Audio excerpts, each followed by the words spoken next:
Move now. My daughter is not sitting next to your kind.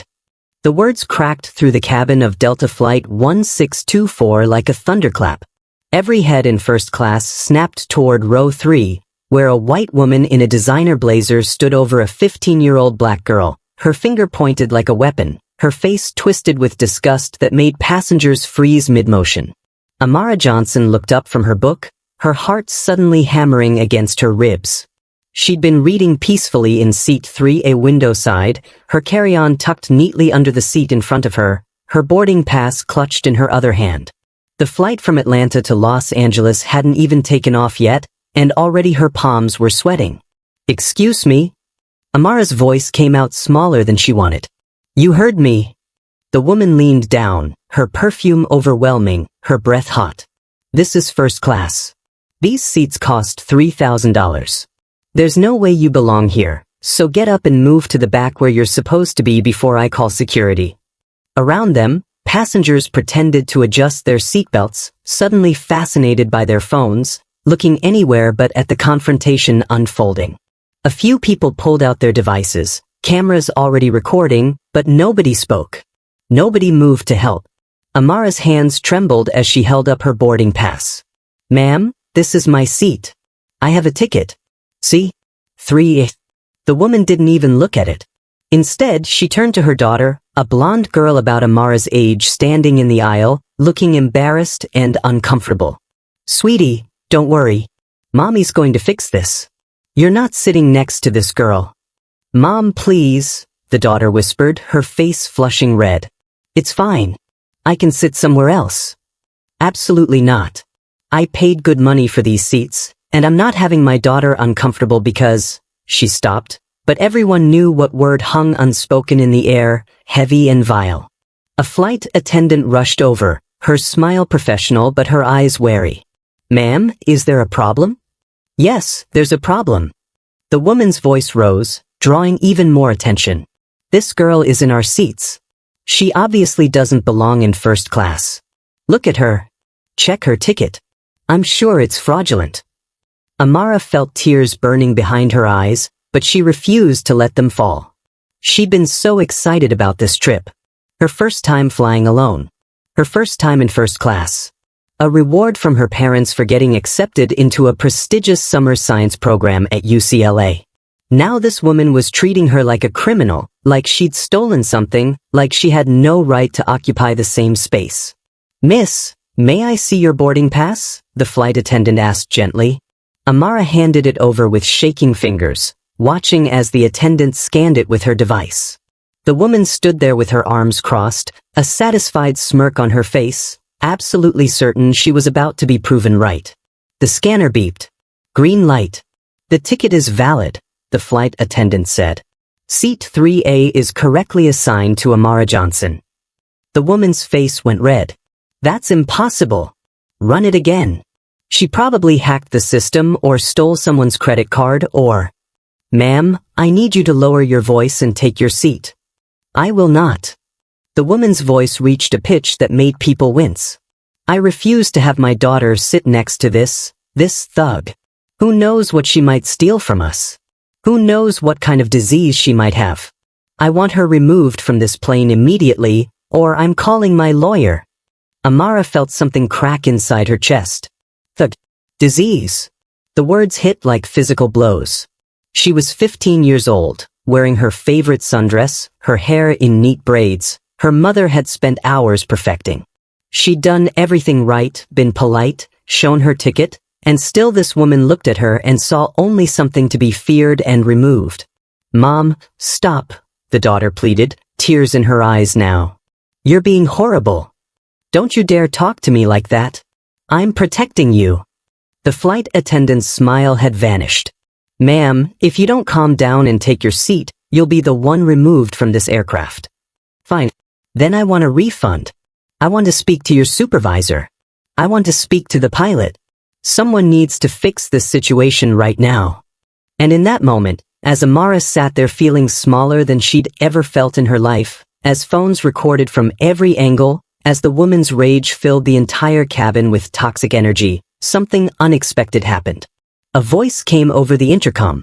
Deep, authoritative, brooking no argument. "This is your captain speaking. We have a situation in the cabin that requires my immediate attention. Please remain seated."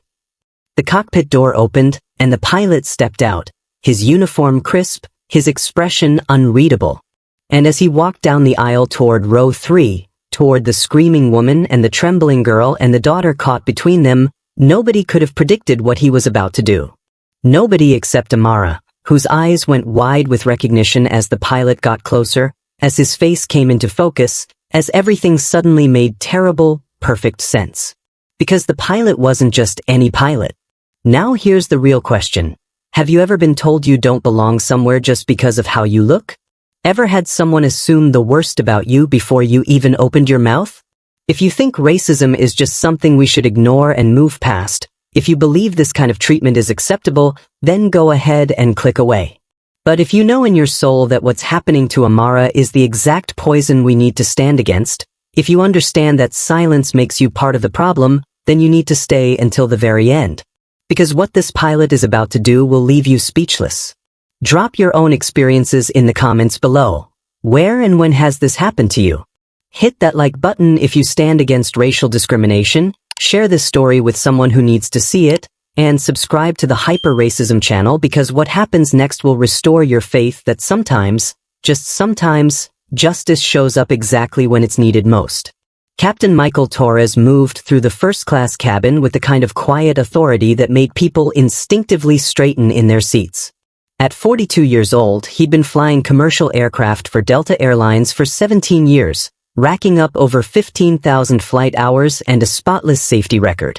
His uniform was immaculate, his captain's stripes gleaming under the cabin lights, his expression calm, but his dark eyes taking in every detail of the scene unfolding in row 3. Amara Johnson watched him approach, her breath catching in her throat. She knew that walk, knew the way his jaw tightened when he was angry, but kept it controlled. She'd seen it 100 times growing up, usually directed at referees who made bad calls at her basketball games or teachers who underestimated her because of where she came from. Captain Torres was her uncle, her mother's younger brother, the man who'd taught her to ride a bike, who'd paid for her SAT prep classes, who'd surprised her with this first-class ticket as a reward for getting into the UCLA summer program. But right now, standing in this cabin watching a white woman berate his niece, Michael Torres wasn't thinking about family connections. He was thinking about every time he'd been pulled over for driving while black in his Mercedes. Every time a passenger had asked to speak to the real pilot, assuming he was just crew. Every microaggression, every assumption, every moment someone had made him prove he belonged in spaces his qualifications had already earned him. The entitled woman turned to face him, her expression shifting from rage to something that looked almost like relief. "Finally, Captain, I need you to remove this girl from first class immediately. She clearly doesn't belong here, and I refuse to have my daughter subjected to." "Ma'am." Captain Torres's voice cut through her tirade like a blade. "I need you to stop talking. Right now." The woman's mouth snapped shut, shock replacing her self-righteous fury. She wasn't used to being interrupted, wasn't used to men in positions of authority telling her no. "What is your name?" Captain Torres asked, pulling out a small notepad from his uniform pocket. "I'm Susan Whitmore, and I don't appreciate your tone. I'm a Platinum Medallion member, and I've been flying Delta for over 20 years. I have every right to—" "Your name is noted, Mrs. Whitmore." He turned to the flight attendant who'd been trying to manage the situation. "Jessica, what's the status here?" Jessica, a petite woman in her 30s who looked relieved to have backup, spoke quickly. "Mrs. Whitmore is demanding that the passenger in 3A be removed from the aircraft. The passenger's ticket has been verified as legitimate. Mrs. Whitmore has been verbally aggressive and has made several inappropriate comments." "Inappropriate?" Susan's voice rose again. "I'm simply trying to protect my daughter from—" "From what exactly?" Captain Torres took a step closer to Susan, and something in his demeanor made her take a step back. "From a 15-year-old girl reading a book? From a young lady who has every right to be in that seat? Or from someone who doesn't look like you?" Susan's face flushed crimson. "How dare you suggest I'm being racist?" This has nothing to do with race. This is about standards, about safety, about maintaining the integrity of first class. The integrity of first class.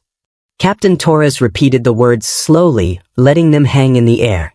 Tell me, Mrs. Whitmore, what exactly threatens that integrity? The young lady's boarding pass? Her carry-on bag? Or the color of her skin? Around them, passengers had abandoned all pretense of not watching.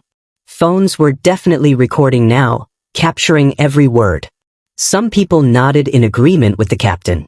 Others looked uncomfortable, shifting in their seats. Amara sat frozen in 3A, watching her uncle defend her with the kind of quiet power that came from years of having to prove himself in rooms that didn't want him there. She'd known he was the pilot on this flight. That's why he'd arranged for her ticket, so he could make sure her first solo flight was safe and special. But she hadn't expected this. Hadn't expected to need his protection before they'd even left the ground. Susan's daughter, Madison, stood beside her mother with tears streaming down her face. Mom, please. You're embarrassing me. You're being awful. That girl didn't do anything wrong. Madison, be quiet. Susan snapped, not even looking at her daughter. Her attention was fixed on Captain Torres, her expression a mixture of indignation and something else. Fear, maybe. The dawning realization that this wasn't going the way she'd expected. Captain Torres glanced at Amara, and for just a moment, his stern expression softened. Miss, are you all right? Amara nodded, not trusting her voice. She wanted to tell him she was fine, that she could handle it, that he didn't need to make a scene. But the truth was she wasn't fine. Her hands were still shaking, her chest tight with humiliation and anger and hurt that cut deeper than any physical wound. Captain, I demand to speak to your supervisor. Susan pulled out her phone, her fingers flying across the screen. I'm calling Delta customer service right now. This is unacceptable. You're taking her side without even considering my concerns. Your concerns? Captain Torres's voice dropped to something cold and deadly calm. Let me be very clear about something, Mrs. Whitmore. I am the captain of this aircraft. That means I have absolute authority over who flies and who doesn't. And right now, your behavior is disrupting my cabin, distressing my passengers, and creating an unsafe environment. I'm creating an unsafe environment? Susan's laugh was shrill, almost hysterical. That's rich. I'm trying to protect my daughter, and you're worried about hurt feelings. Mom, stop. Madison grabbed her mother's arm, crying harder now. Please, just stop. You're wrong. You're so wrong. But Susan shook her daughter off, her focus entirely on Captain Torres. I know my rights. I paid for these seats. You can't kick me off this plane for expressing legitimate concerns. You're absolutely right about one thing, Captain Torres said. You did pay for those seats. Past tense. Because you're not flying on this aircraft today. The cabin went absolutely silent. Even the background hum of the ventilation system seemed to quiet. Susan stared at the captain like he'd just spoken a foreign language. Excuse me? Jessica, please call the ground crew and security. Mrs. Whitmore and her daughter will need to deplane immediately. Their tickets are being refunded, and they're being placed on Delta's no-fly list pending investigation. You can't do that. Susan's voice cracked. You can't ban me from flying. I haven't done anything wrong. You violated Delta's customer conduct policy, created a disturbance, made discriminatory statements toward another passenger, and refused multiple requests to calm down and take your seat. Captain Torres's tone was matter-of-fact, like he was reading off a checklist. I absolutely can do this, and I am. Madison had collapsed into a seat, her head in her hands, her shoulders shaking with sobs. Some part of Amara's heart broke for her. It wasn't Madison's fault that her mother was like this. The girl had tried to stop it, had been embarrassed from the start. Susan's face had gone from red to white, all the blood draining away as the reality of the situation hit her. Wait please. Let me just sit down. Let me fly. I'll be quiet. I promise. I have an important meeting in Los Angeles. I can't miss it. You should have thought of that before you decided to harass a child. Captain Torres motioned to Jessica. Please escort them off the aircraft. Two security officers appeared at the front of the plane, their presence making everything feel suddenly very real. Susan looked at them, looked at her daughter, looked at the phones recording her humiliation from every angle, and something in her seemed to collapse. "This isn't fair," she whispered, but the fight had gone out of her voice. "This isn't how it's supposed to go." As security led Susan and Madison down the aisle toward the exit, Susan turned back one last time. "You'll regret this, Captain. My husband is a lawyer. We'll sue Delta for everything. We'll." "You're welcome to try," Captain Torres said calmly. "I'm sure the 7 videos currently circulating on social media will make excellent evidence for your case." Susan's mouth opened and closed, then she turned and let security guide her off the plane. Madison followed, refusing to look at anyone, her face hidden behind her hair. The moment they were gone, the cabin erupted. Passengers broke into applause, some even cheering. Captain Torres held up a hand, and the noise died down. "Ladies and gentlemen, I apologize for the delay. We'll be pushing back from the gate in just a few minutes. Flight attendants, please prepare the cabin for departure." He moved to Amara's row, crouching down so he was at her eye level. "You okay, kiddo?" Amara's composure finally cracked. Tears spilled down her cheeks, and she wiped them away angrily. "Uncle Mike, I didn't do anything. I was just sitting here, and she started yelling at me, and everyone was staring, and—" "I know, baby girl. I know." He squeezed her hand gently. "None of this was your fault. Not one bit of it. You understand me?" She nodded, but the tears kept coming. "Why does this keep happening? Why do people look at me and just assume the worst?" Captain Torres was quiet for a moment, his jaw working as he searched for words that wouldn't add to her pain. Because ignorance and fear make people do ugly things. Because some folks have been taught their whole lives that they're better than others, and they never bothered to unlearn it. Because the world still has a lot of healing to do. "That's not good enough," Amara said, her voice thick with emotion. "That's not an answer." "You're right. It's not." He stood up, his hands still on her shoulder. "But here's what I can tell you. You belong here, Amar. In this seat, in that program in Los Angeles, in every space you choose to occupy. Don't let people like Susan Whitmore make you question your worth. Don't let them take up space in your head." Amara wiped her eyes, trying to pull herself together. Around them, passengers were settling back into their seats, the drama over, already pulling out laptops and headphones. But she could feel their glances, some sympathetic, some curious, some uncomfortable with having witnessed such raw discrimination. The passenger in 3C, an older black woman with kind eyes, leaned over. "Baby, you handled that with grace. I'm proud of you. And your uncle is right, you belong exactly where you are." "Thank you," Amara managed. Captain Torres gave her shoulder one more squeeze. "I need to get back to the cockpit. We've got a flight to catch." "But Amara? Don't let this dim your light. You're going to do amazing things at UCLA and beyond. People like Susan Whitmore are just obstacles on the path. You step over them and keep moving." As he walked back toward the cockpit, Amara felt something shift inside her. The hurt was still there, sharp and present. But underneath it, something else was growing. Anger maybe. Or determination.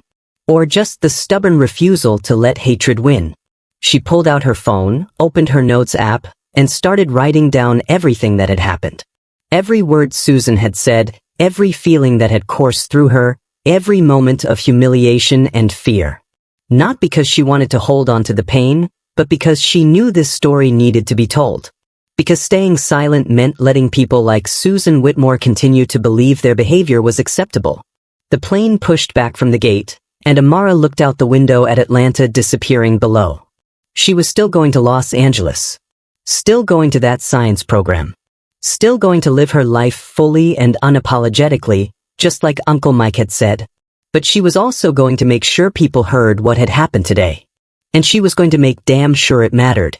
Flight 1624 climbed to cruising altitude, the Atlanta skyline fading into scattered clouds below. Amara tried to focus on her book, but the words blurred together. Her hands had finally stopped shaking, but her mind kept replaying Susan Whitmore's face, twisted with disgust, that finger pointed at her like a weapon. The words echoed in her head. Your kind. Thug. Disease. She'd been called names before. Growing up in Southwest Atlanta, attending a predominantly white private school on scholarship, she'd learned early that some people would always see her skin before they saw her 4.0 GPA, her science awards, her dreams of becoming a biomedical engineer. But this felt different. More public. More humiliating. Hundreds of witnesses, and only one person had defended her until Uncle Mike arrived. The woman in 3C, who'd introduced herself as Mrs. Patricia Green, a retired teacher from Oakland, leaned over. First time dealing with someone like that? Amara shook her head. No, just the first time it happened on a plane. Won't be the last, baby. I've been flying for 40 years, and I still get randomly selected for extra screening more than my white colleagues. Patricia's voice carried both weariness and steel. But what did your uncle do back there? That's what allyship looks like. That's what accountability looks like. Amara nodded, grateful for the older woman's presence. But something still gnawed at her. All those people recording. Why didn't anyone say something before he came out? They just watched her scream at me like I was nothing. Patricia's expression darkened. Because that's what people do, honey. They bear witness, but they don't intervene. They document the violence but don't stop it. They'll share the video later, comment about how awful it is, but in the moment. She snapped her fingers. Silence. The truth of that settled heavily in Amara's chest. She pulled out her phone, scrolling through social media even though she knew she shouldn't. The videos were already there, posted by passengers with captions like, "Racist Karen gets kicked off flight," and "Captain shuts down discrimination." Millions of views already. Her face, Susan's face, Uncle Mike's face, all of them captured in high definition, immortalized in the digital archive of American racism. But what caught Amara's attention was a notification. A message request from someone named Madison Whitmore. Susan's daughter. The girl who'd begged her mother to stop, who'd cried as security led them away. Amara's thumb hovered over the message preview. Please read this. I'm so sorry. You need to know something about my mother. Her heart rate kicked up. What could Madison possibly need to tell her? What secret was worth reaching out after everything that had just happened? And why did Amara have a sinking feeling that this story was far from over? Have you ever watched someone be humiliated and stayed silent because speaking up felt too risky, too uncomfortable, too complicated? That hesitation, that moment of choosing safety over solidarity, is exactly how discrimination survives and thrives in plain sight. Amara's finger trembled as she clicked on Madison's message. The text was long, rambling, clearly written in haste with typos scattered throughout. I'm so sorry for what my mom did to you. She's not just racist, she's been spiraling for months. She lost her job as a VP at Whitmore and Associates 3 months ago after HR got complaints about her treatment of black employees. My dad is Richard Whitmore, he runs the firm, and he protected her for years until the board forced him to let her go. She's been angry ever since, blaming everyone except herself.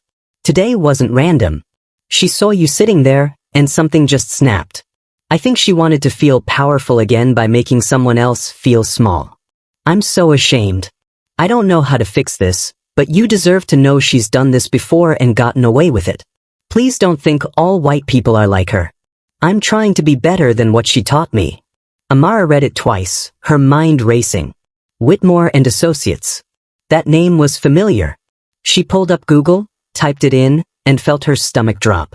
Whitmore and Associates was one of Atlanta's most prestigious corporate law firms. Richard Whitmore wasn't just any lawyer. He was a powerhouse attorney who'd represented Fortune 500 companies in discrimination lawsuits. The irony was almost too perfect.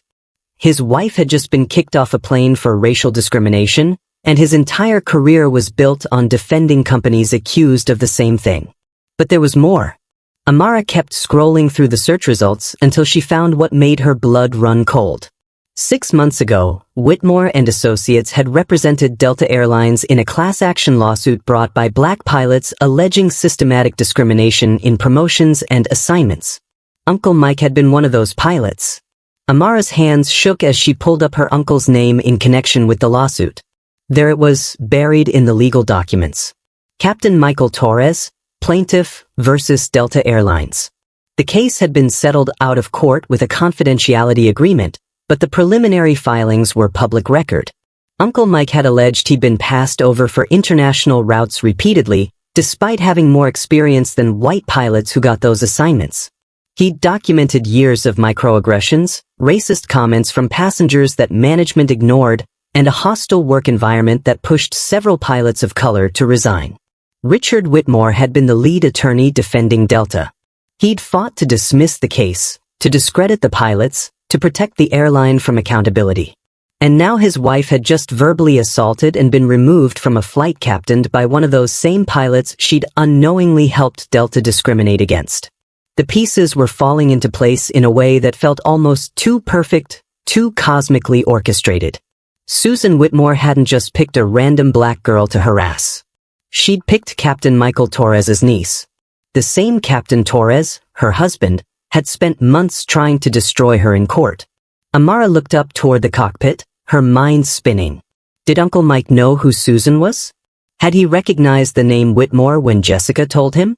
Or had he simply defended his niece without realizing he was also delivering poetic justice to the family that had tried to end his career?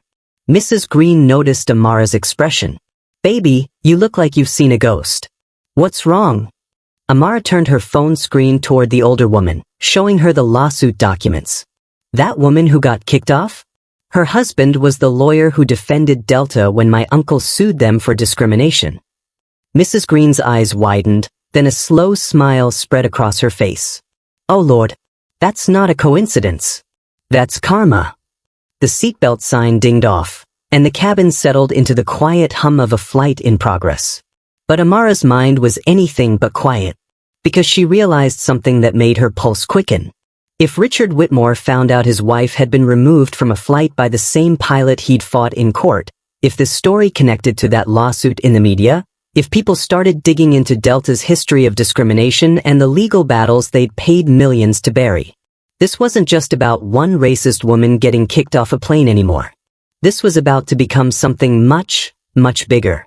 Back at Hartsfield-Jackson Atlanta International Airport, Susan Whitmore sat in a security holding room, her designer blazer wrinkled, her perfect makeup streaked with tears and rage. Madison sat across from her, arms crossed, refusing to make eye contact. The room smelled like stale coffee and defeat.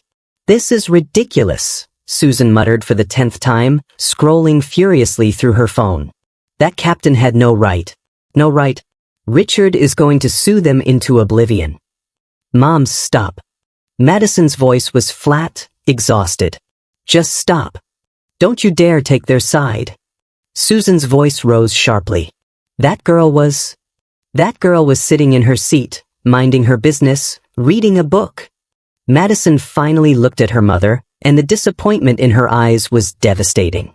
"You humiliated me. You humiliated yourself. And for what?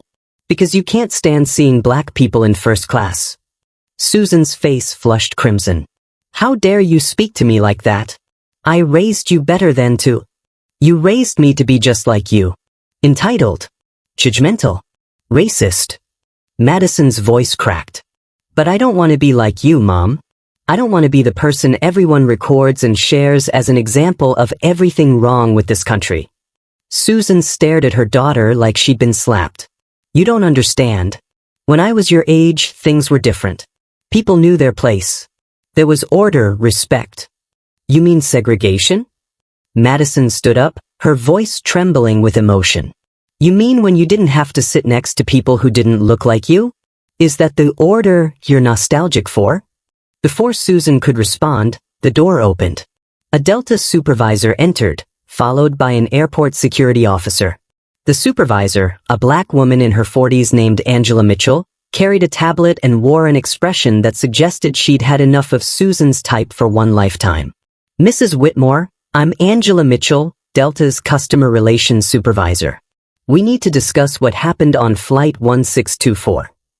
Finally, Susan jumped to her feet. "Someone with authority. I need you to reverse that captain's decision immediately. I need to file a formal complaint against Captain Torres for discrimination against me, And I need Mrs. Whitmore. Angela's voice cut through the tirade like scissors through paper. You're not filing anything. We're documenting your removal from the aircraft and the reasons for it. Susan's confident expression faltered. Excuse me? Angela tapped her tablet, pulling up something that made Susan's face drain of color. We have 7 passenger videos of your interaction with Miss Johnson. We have witness statements from our flight attendant and from Captain Torres. We have your entire outburst documented from multiple angles. She turned the tablet around, showing Susan footage of herself screaming, pointing, using words that sounded even worse on replay. That video is taken out of context, Susan said weakly. Which part? The part where you called a 15-year-old girl a thug? The part where you suggested she had diseases? Or the part where you demanded she move because she was black? Angela's tone was professional, but her eyes held steel. Because I've watched all 7 videos, Mrs. Whitmore, and the context is crystal clear. Susan reached for her phone. I'm calling my husband. Richard will handle this. He's a lawyer, a very powerful lawyer, and when he hears how I've been treated, by all means call him. Angela gestured to the phone. In fact, I'd very much like to speak with Richard Whitmore myself. Something in Angela's tone made Susan hesitate. Why? Because I've done my research in the 20 minutes since you were removed from that aircraft, Mrs. Whitmore. Your husband represented Delta in a discrimination lawsuit last year.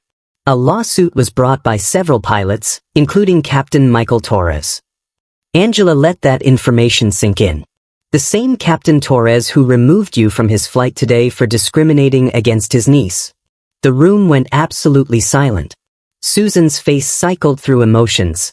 Confusion, realization, horror, and finally, rage. That's why he did this. Susan's voice rose to a near shriek. This was revenge.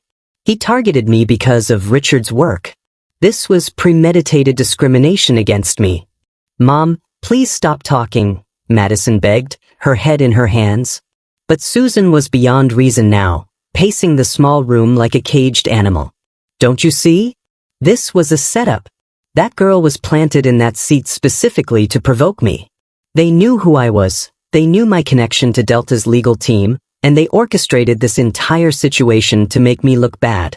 Angela exchanged glances with the security officer, and Amara could almost hear the unspoken conversation. This woman is unhinged. Mrs. Whitmore, Captain Torres had no way of knowing you'd be on his flight. Seat assignments are randomized. Your conspiracy theory. It's not a theory. Susan spun around, her eyes wild. My husband destroyed Torres in court. Cost him his international routes. And now Torres is using his position to retaliate against our family. Actually, Angela said calmly, pulling up another document on her tablet. Captain Torres won his lawsuit. Delta settled for an undisclosed amount and agreed to policy changes regarding pilot assignments. Captain Torres is now Delta's lead pilot trainer for international routes. He didn't lose anything, Mrs. Whitmore. He won. The implications of that statement hung in the air like smoke. Susan's entire narrative, her desperate attempt to paint herself as the victim, crumbled in real time. Madison stood up, walking toward the door. I'm going to find another flight home. Alone. Madison, you get back here right now. Susan lunged for her daughter, but the security officer stepped between them. Ma'am, you need to calm down. Don't tell me to calm down. My daughter is being poisoned against me by this woke nonsense. My husband is being attacked for doing his job. And that captain is abusing his authority to settle personal vendettas. Susan's voice echoed off the concrete walls, shrill and desperate. And in that moment, as Angela documented every word, as Madison walked out the door, as Susan Whitmore completely unraveled, one thing became clear. This woman wasn't going to accept responsibility. She wasn't going to learn from this experience. She was going to fight, claw, and burn everything down around her before admitting she'd been wrong. The question was, how much damage would she do on her way down? Flight 1624 touched down at Los Angeles International Airport at 2:47 p.m. Pacific Time. Amara gathered her belongings, her mind still processing everything Madison had revealed, Everything she'd discovered about the lawsuit, everything that connected her uncle to Susan Whitmore in ways that seemed almost impossible to be a coincidence. As passengers filed off the plane, Captain Torres appeared at the cockpit door, shaking hands with departing travelers, thanking them for flying Delta. When Amara reached him, he pulled her aside, away from the flow of people. "Walk with me," he said quietly. They moved through the jetway in silence, Uncle Mike's presence commanding enough that other passengers gave them space.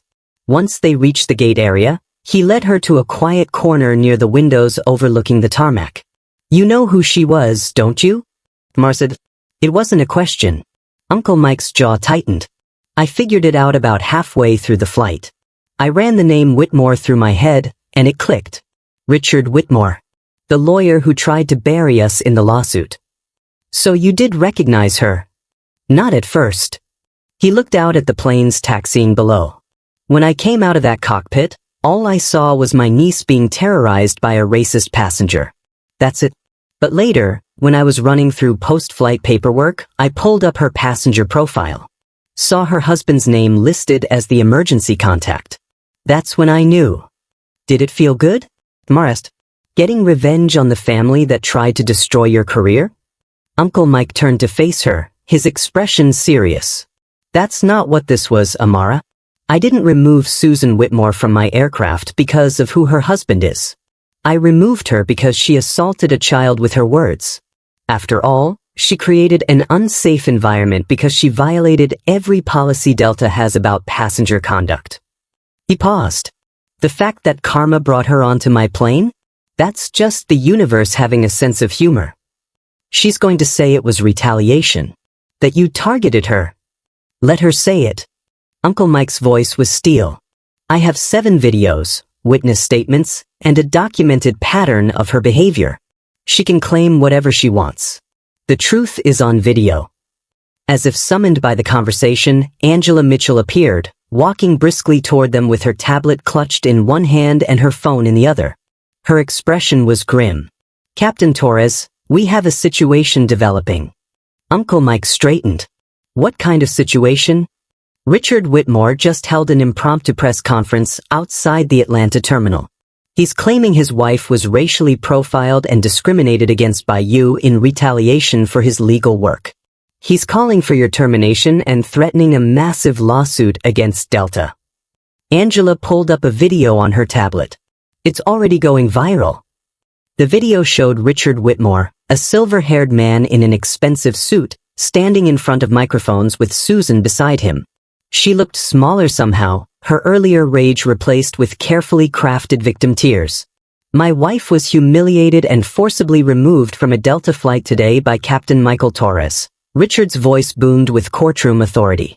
"Captain Torres was a plaintiff in a lawsuit against Delta that my firm defended last year. His removal of my wife from that aircraft was not about policy or safety. It was about revenge.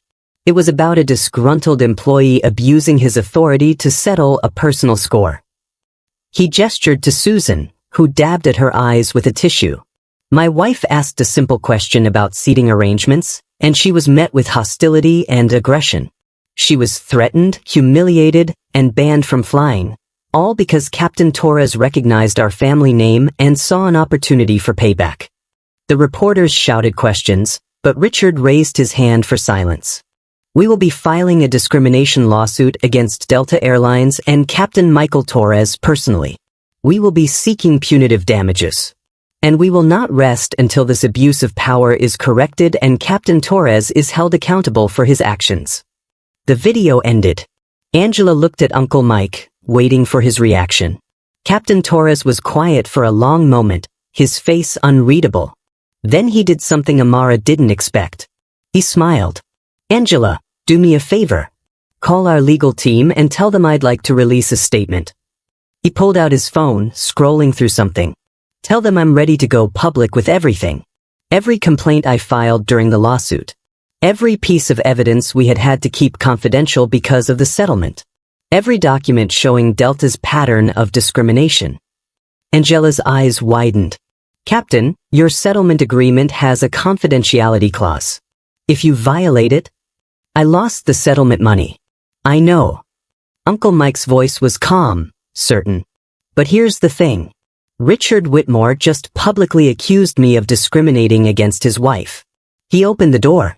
And I'm walking through it with every piece of evidence that shows who the real victims of discrimination are. He looked at Amara, and she saw something fierce and protective in his eyes. They want to make this about revenge? Fine. Let's talk about revenge. Let's talk about every black pilot who was passed over for promotions. Every complaint that was buried. Every time Richard Whitmore defended the indefensible and got paid millions to do it. Angela's phone buzzed. She glanced at it, and her expression shifted from concern to something like satisfaction. Captain, you need to see this. Madison Whitmore just posted her own video. She's contradicting everything her father just said. She turned the tablet around, showing a shaky selfie-style video of Madison, tears streaming down her face, sitting in what looked like an airport bathroom. My father is lying, Madison's voice cracked with emotion. Everything he just said is a lie. My mother wasn't asking about seating arrangements. She called a black girl a thug. She demanded that she move because of her race. She was horrible and I'm ashamed, and I can't let them rewrite what actually happened. The video showed Madison pulling up one of the passenger recordings, the audio crystal clear. Susan's voice, shrill and hateful, "My daughter is not sitting next to your kind." "That's my mother," Madison continued. "That's what really happened. And if my father sues Captain Torres, I'll testify against them. I'll tell the truth even if it destroys our family. Because what they're doing is wrong, and I won't be part of it anymore." The video ended. The three of them stood in silence, processing what this meant. "Well," Uncle Mike said finally, "I guess the truth found its way out after all." But Amara felt a chill run down her spine. Because she knew people like Richard and Susan Whitmore didn't go down without a fight. And when cornered, wounded animals were at their most dangerous. What would the Whitmores do now that their lies were exposed? How far would they go to save their reputation? And was anyone truly safe from their retaliation? Within 3 hours of Madison's video going viral, Richard Whitmore's carefully constructed defense crumbled like a sand castle hit by a tidal wave. The 7 passenger videos, now viewed over 40 million times collectively, painted an undeniable picture of Susan's racist tirade. News outlets picked up the story, comparing the Whitmores' false narrative to Madison's brave truth-telling. The contrast was devastating. By 6 p.m. Eastern Time, the Georgia State Bar announced an ethics investigation into Richard Whitmore's public statements and his role in potentially coaching his wife to file a false discrimination claim.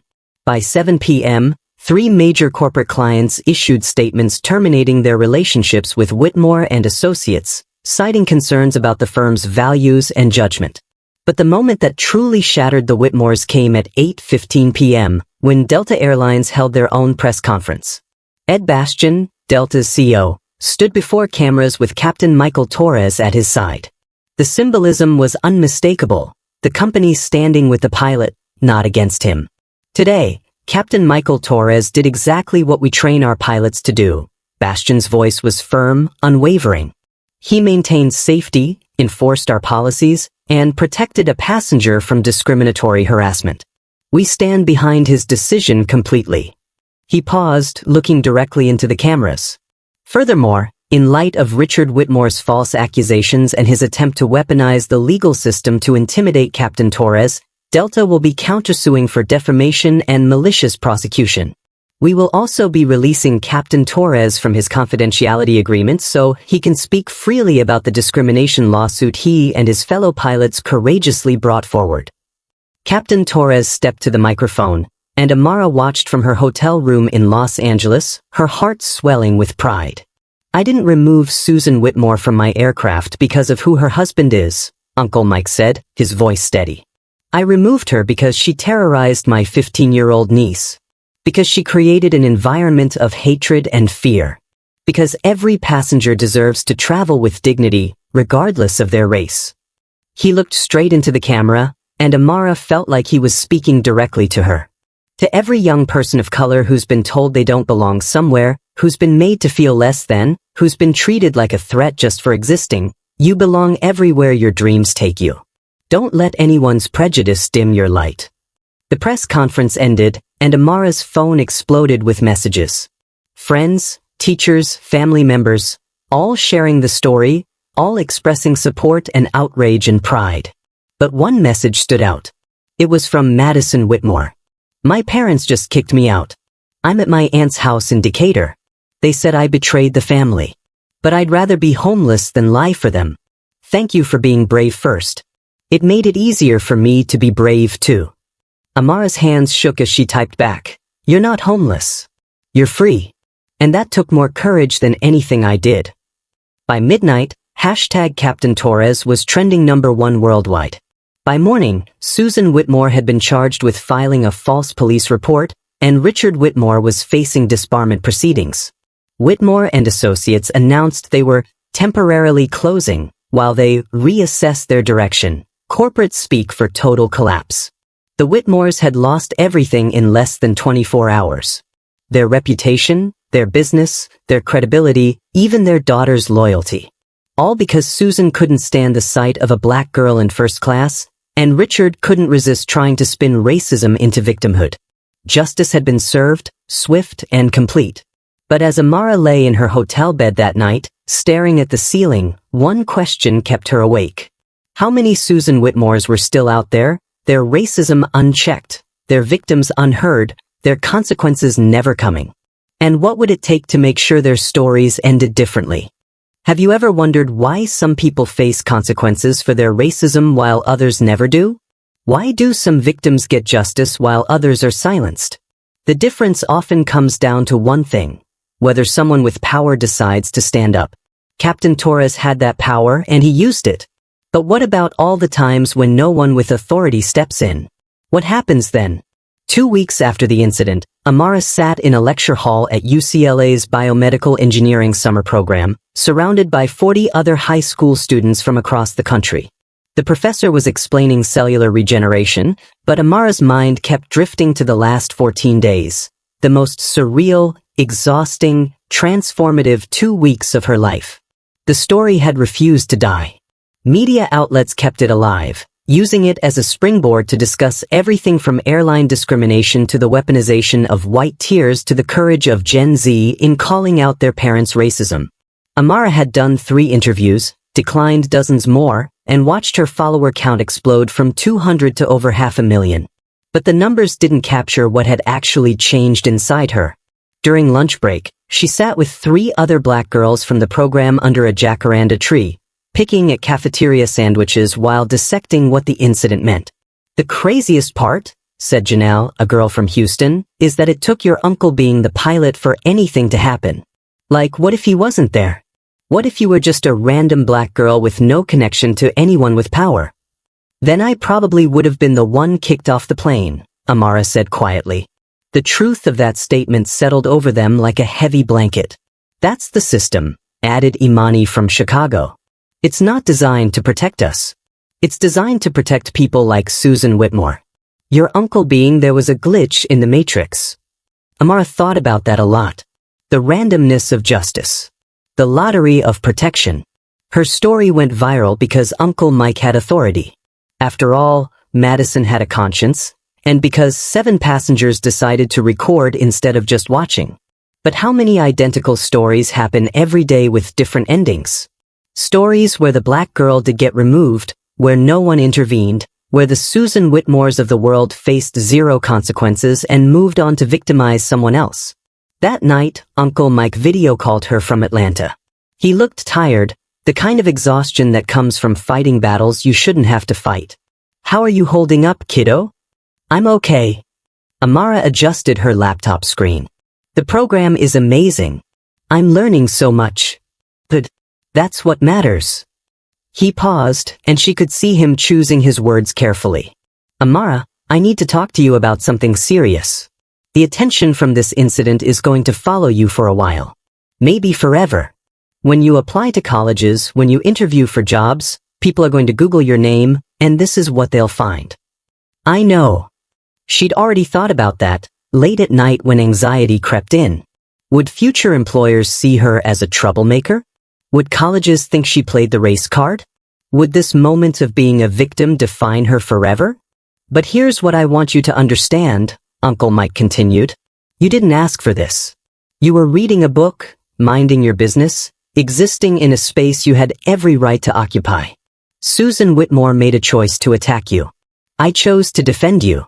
Madison chose to tell the truth. None of this is on you. Then why does it feel like I have to carry it? Uncle Mike's expression softened. Because that's what they do to us, baby girl. They commit the violence, but we carry the trauma. They create the problem, but we're expected to fix it. They discriminate, but we're the ones who have to prove it happened, document it, fight for justice, and then somehow heal from it without becoming bitter. He leaned closer to the camera. But here's the thing, they don't want you to know, that burden you're carrying? It's making you stronger, more aware, more committed to change. You're 15 years old, and you already understand things about power and privilege and systemic racism that some people never grasp in their entire lives. Amara wiped at her eyes, frustrated by the tears. I just wanted to visit you and go to science camp. I didn't want to become a symbol. I know, but symbols matter. Representation matters. Your face, your story, your refusal to shrink. That matters to thousands of young black girls who needed to see someone who looks like them stand firm in the face of hatred. Over the next few days, Amara received letters. Actual handwritten letters, forwarded through Delta's corporate office. Dozens of them, from black women across the country, sharing their own stories of being told they didn't belong. Flight attendants, passengers, pilots, women who'd experienced their own Susan Whitmores but never had a Captain Torres to defend them. One letter, from a 78-year-old woman named Dorothy Freeman in Birmingham, Alabama, shook Amara to her core. Dear child, I flew for the first time in 1965, right after they integrated the airlines. A white woman spat on me and called me the N-word in the terminal. Nobody defended me. Nobody removed her. The gate agent told me that if I didn't like it, I could take the bus. I was 21 years old, flying to my mother's funeral, and I had to sit 3 rows behind the woman who'd assaulted me and act like nothing happened. I'm 78 now, and I just watched your story on the news. I cried for 3 hours. Not sad tears, grateful tears. Because in 60 years, something changed. Not everything. Not enough. But something. A captain stood up for you. A company backed him up. Consequences actually came. And that gives me hope that maybe, just maybe, my granddaughters won't have to endure what we endured. Amara read that letter 5 times, each reading breaking and rebuilding something inside her. Dorothy Freeman had carried that trauma for 60 years. 60 years of flying while remembering the woman who spat on her, remembering the silence that followed, remembering that she was considered less worthy of basic human dignity. That night, Amara started writing. Not for an assignment, not for social media, but because the words were burning inside her and needed somewhere to go. She wrote about the incident, about the fear and humiliation, about Uncle Mike's intervention and Madison's courage. But mostly, she wrote about what came after, the realization that her story was just one in an endless chain of stories, stretching back generations, connecting her to Dorothy Freeman and every black woman who'd ever been told she didn't belong. She wrote about the responsibility of witnessing, of speaking up, of refusing to accept injustice as normal. She wrote about the passengers who recorded but didn't intervene, about the systems that protected Susan Whitmore for years before one viral moment destroyed her, about how real change required more than one good captain. It required everyone to be that captain in their own spaces. The essay was 10 pages long, raw and honest, and probably too emotional to be published anywhere respectable. But she sent it to Uncle Mike anyway, just to share, just to process. He called her an hour later, his voice thick with emotion. Amara, this is extraordinary. This is the kind of writing that changes minds. Can I share this with someone? Like who? A friend who writes for The Atlantic. I think your voice needs to be heard beyond just social media soundbites. 3 days later, Amara's essay was published under the headline, The Weight of Being the Right Kind of Victim, a 15-year-old's reflection on viral racism. It was shared 2 million times in the first 24 hours. Teachers assigned it in classrooms. It sparked debates on cable news. It became required reading in several college sociology courses.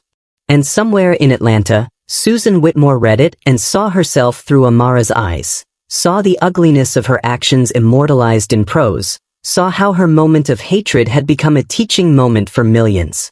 The Whitmores had become cautionary tales, examples of what not to be, how not to think, what happens when privilege meets accountability. Richard's law firm never reopened. Susan became synonymous with Karen, the shorthand for entitled white women who weaponize their tears and call the police on black people for existing. But Amara also became something, a voice for a generation refusing to accept their parents' and grandparents' prejudices. A symbol of resilience. A reminder that sometimes the right person is in the right place at the right time, and justice actually gets served. Yet even as accolades poured in, as opportunities emerged, as her story inspired change in airline policies nationwide, Amara never forgot what Patricia Green had told her that day on the plane. All those people recording. Why didn't anyone say something before he came out? That question haunted her.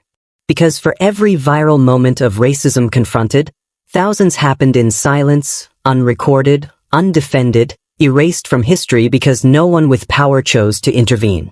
The lesson wasn't just that individuals like Susan Whitmore needed to face consequences. It was that systems needed dismantling, that bystanders needed to become upstanders, that every person with privilege had a responsibility to use it for protection rather than domination. Uncle Mike had used his authority to defend her. Madison had used her proximity to power to expose her parents' lies. Delta had used its platform to stand against discrimination instead of burying it with settlements.